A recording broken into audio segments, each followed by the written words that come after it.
انا مش شايف دبله في ايدك ولا دي دبله. السلام عليكم. ازيك يا صديقتي؟ ايه الجمال ده؟ الله، في نص رمضان. كل سنه وانت طيبه. عارفه انا جبتك معايا ليه النهارده؟ قولي لي بقى. شفت صديق الصامت عمل ايه؟ تخيلي ياكل ديك رومي كامل لوحده، ما يطلعش منه الا العظم. عشان كده انا جبتك معايا. عايزين نتكلم مع بعض النهارده بقى شويه. في اول يوم رمضان مين اللي بيبقى موجود معاكي في اول يوم؟ انا وماما وبابا ولينا وندى ولولي وتوتو. لولي وتوتو دول ولادك؟ ولاد اختك؟ اه انا قلت برضو. انا مش شايف دبله في ايدك ولا دي دبله؟ مش دبله.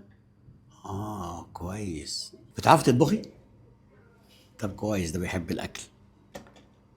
لا بقى بكلم نفسي، مفيش حاجه. عايز بقى اوريكي بقى، احنا عندنا منتجات هنا في الدهان. عايز اقول لك لو انت خدتيها تعمليها ازاي، عشان اول يوم رمضان. لو انت محتاره تعملي ايه ولا ايه، انا عندنا حاجات كتير قوي ممكن اساعدك.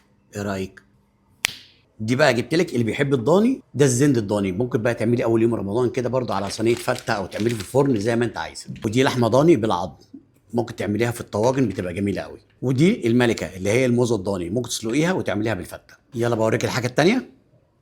وعندنا بقى يا ستي في كباب الحله الامامي ده اللي بدهون، في كباب حله خلفي من غير دهون، برضو الاتنين يتعملوا طواجن. ودي طبعا اللحمه المفرومه تستخدميها في، عايزه تعملي مكرونه بشاميل، اي استخدام انت حباه. ما نسيناش طبعا الناس الاكيله، ممكن تعملي شوربه بالمواسير بالنخاع.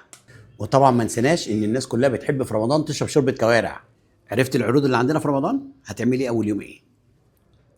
شكلك شاطره قوي. انت عندك كام سنه؟ 26. كويس، مش بعيد قوي عن صديق الصالح.